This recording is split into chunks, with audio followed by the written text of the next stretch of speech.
Chaves para a natureza humana. Por milhares de anos, nós, seres humanos, acreditamos no destino, algum tipo de força espíritos, divindades, ou Deus nos compeliu a agir de certa maneira. Ao nascermos, a nossa vida inteira foi definida de antemão, estamos fadados ao sucesso ou ao fracasso. Vemos o mundo de modo bem diferente agora. Acreditamos que, na maior parte, temos o controle do que nos acontece, que criamos o nosso próprio destino. De vez em quando, porém, assomete-nos uma sensação passageira que se aproxima do que os nossos ancestrais devem ter sentido. Talvez um relacionamento pessoal não dê certo ou a nossa carreira profissional encontre um obstáculo, e essas dificuldades são estranhamente similares ao que já vivemos no passado. Ou percebemos que a nossa maneira de trabalhar num projeto precisa de algum aprimoramento, poderíamos fazer melhor. Tentamos alterar os nossos métodos, apenas para nos flagrar fazendo tudo exatamente igual, obtendo quase os mesmos resultados.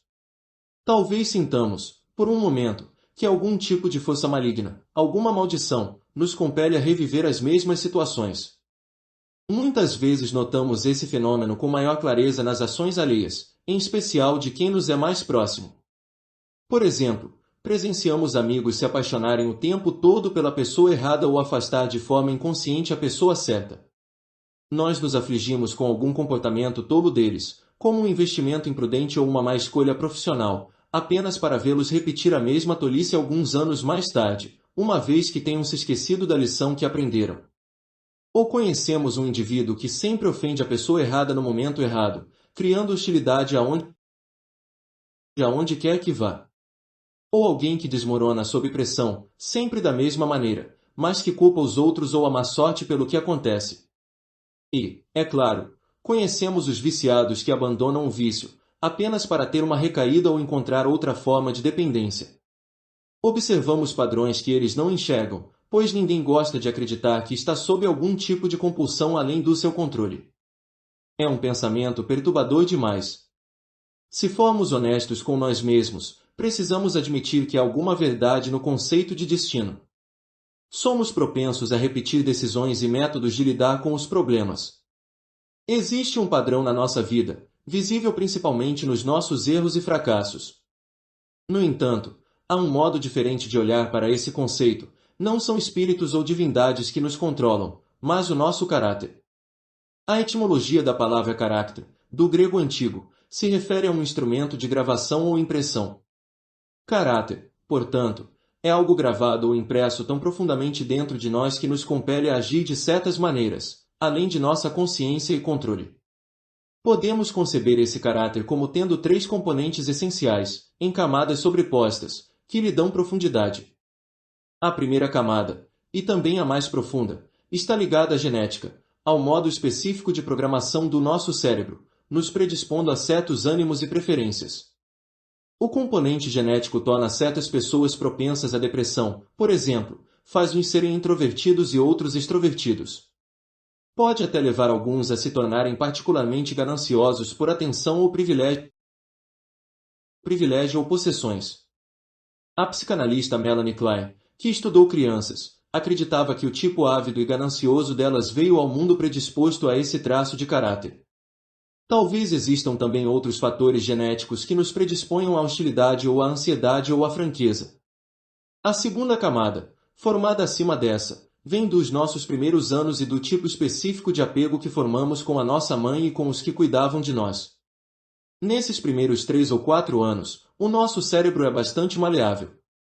Vivenciamos as emoções com muito mais intensidade, criando traços de lembranças bem mais profundos do que quaisquer outros que virão a seguir. É nesse período da vida que somos mais suscetíveis à influência alheia, e a marca desses anos é profunda. John Bowlby, antropólogo e psicanalista, estudou os padrões de conexão entre mães e filhos, e sugeriu 4 esquemas básicos: livre e autônomo, evitativo, protetor ambivalente e desorganizado. A marca livre e autônomo vem de mães que deram aos filhos a liberdade para se descobrirem e que se mantiveram sensíveis às necessidades deles, mas que também os protegiam. As evitativas costumam ser distantes, às vezes hostis, e até mesmo rejeitam suas crianças, as quais são marcadas por um sentimento de abandono e pela ideia de que precisam sempre sobreviver por conta própria. As mães protetoras ambivalentes não são consistentes na atenção que oferecem, às vezes sufocam e se envolvem demais, outras vezes se retraem por causa dos próprios problemas ou ansiedades. Talvez façam os filhos se sentirem como se tivessem de tomar conta da pessoa que deveria cuidar deles. As desorganizadas, por sua vez, emitem sinais bastante conflitantes a eles, refletindo seu próprio caos interior e, possivelmente, traumas emocionais anteriores. Nada do que os filhos fazem está certo, e eles podem desenvolver intensos problemas emocionais. Existem, é claro, muitas gradações dentro de cada tipo, além de combinações deles, mas em cada caso a qualidade do apego que tivemos nos nossos primeiros anos vai criar tendências profundas em nós, em especial na maneira como utilizamos os relacionamentos para lidar com a tensão ou modulá-la. Por exemplo, filhos de um pai evitativo tenderão a evitar qualquer tipo de situação emocional negativa e se protegerão contra sentimentos de dependência. Talvez tenham dificuldades para se comprometer a um relacionamento, ou afastarão as pessoas sem se darem conta disso. Os filhos do tipo protetor sofrerão uma ansiedade enorme em seus relacionamentos e sentirão muitas emoções conflitantes. Sempre serão ambivalentes em relação aos outros, e isso estabelecerá padrões evidentes no decorrer da vida, em que eles se aproximarão das pessoas e depois recuarão de forma inconsciente. Em geral, desde esses anos iniciais, os indivíduos exibirão um tom específico de caráter hostil e agressivo, seguro e confiante, ansioso e evitativo, carente e protetor.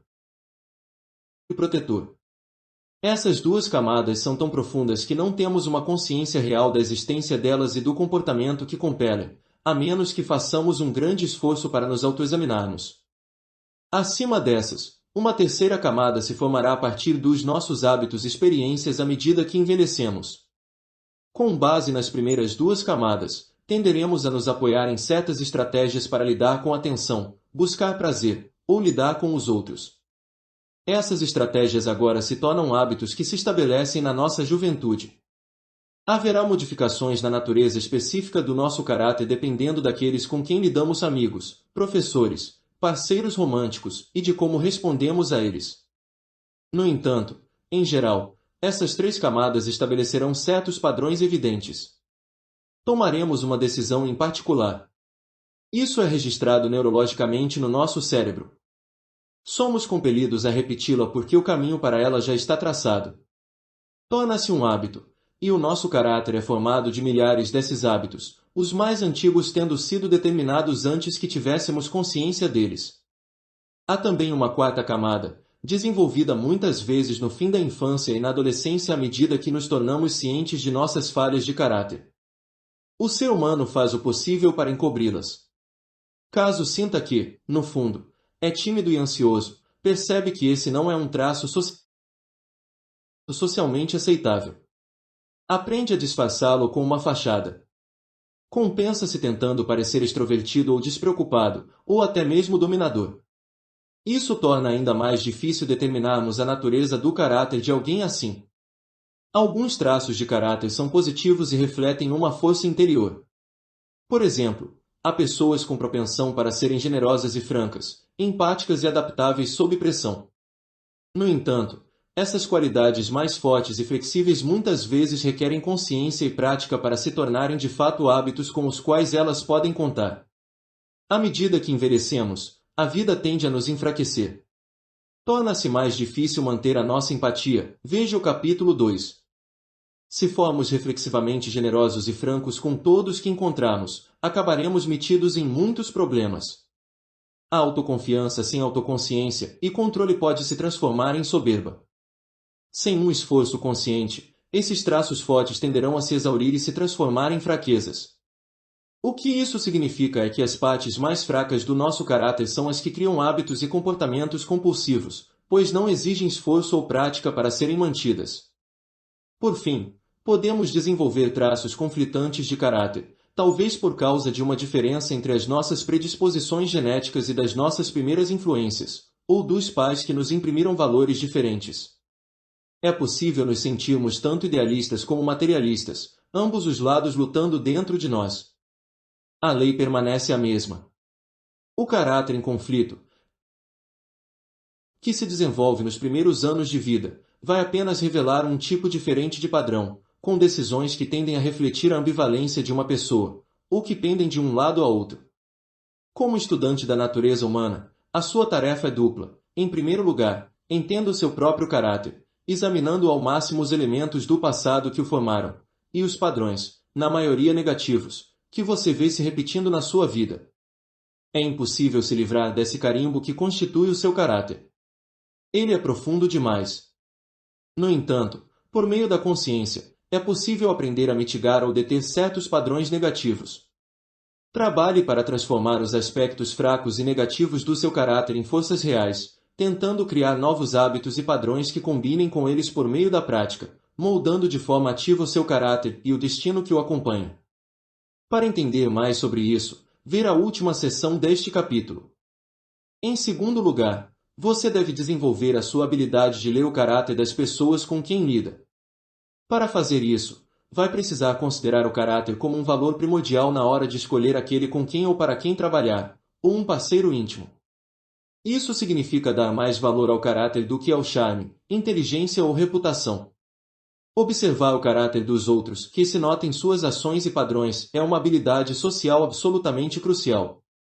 Vai ajudá-lo a evitar aqueles tipos de decisões que representariam anos de miséria: escolher um líder incompetente, um sócio suspeito, um assistente ardiloso, ou o tipo de cônjuge incompatível que envenenaria a sua vida. Contudo, ela deve ser desenvolvida de maneira consciente, pois os seres humanos em geral são ineptos quando se trata desse tipo de avaliação. O motivo básico da nossa ineptidão é que tendemos a basear o nosso julgamento naquilo que é mais aparente. Entretanto, como foi dito antes, as pessoas muitas vezes tentam ocultar as suas fraquezas ao apresentá-las como algo positivo. Nós as vemos cheias de autoconfiança, apenas para descobrir, mais tarde, que são arrogantes e incapazes de escutar os outros. Dão a impressão de serem francas e sinceras, mas, com o tempo, notamos que são grosseiras e incapazes de levar em consideração os sentimentos alheios. Ou parecem prudentes e ponderadas, mas após algum tempo se mostram tímidas em sua essência, com medo da menor crítica. As pessoas são bem adeptas a criar essas ilusões de ótica, e nos deixamos enganar por elas. De forma semelhante, há aqueles que nos encantam e lisonjeiam, e nós, cegos pelo nosso desejo de gostar deles, deixamos de os enxergar mais a fundo e ver as falhas de caráter. Em relação a isso, quando analisamos os indivíduos, muitas vezes lhes vemos apenas a reputação, o mito que os cerca, a posição que ocupam. Passamos a acreditar que alguém de sucesso precisa, por natureza, ser generoso, inteligente e bom, merecedor de tudo o que conquistou. No entanto, há pessoas de sucesso de todos os tipos. Algumas são boas em usar os outros para chegar aonde chegaram, mascarando a própria incompetência. Há aquelas completamente manipuladoras. As bem-sucedidas têm tantas falhas de caráter quanto todas as demais. Além disso, tendemos a acreditar que quem adere a uma dada religião ou sistema de crença política ou código moral deve ter o caráter apropriado. Contudo, o nosso caráter é levado para a posição que ocupamos ou para a religião que praticamos. É possível ser um liberal progressista ou um cristão devotado, e mesmo assim, no fundo ser um tirano intolerante. O primeiro passo, portanto, ao estudar o caráter, é ter consciência dessas ilusões e fachadas, e nos treinarmos para enxergar além delas. Precisamos examinar a todos em busca de sinais da sua verdadeira índole, não importando como aparentam ou a posição que ocupam. Com isso bem firme em mente, poderemos trabalhar nos vários componentes fundamentais dessa habilidade, reconhecer certos sinais que as pessoas emitem em determinadas situações e que revelam com clareza o seu caráter, entender algumas categorias gerais nas quais se encaixam, caráter forte em oposição ao caráter fraco, por exemplo, e, por fim, ter consciência de certos tipos que, com frequência, são os mais tóxicos e deveriam ser evitados sempre que possível. Sinais do caráter.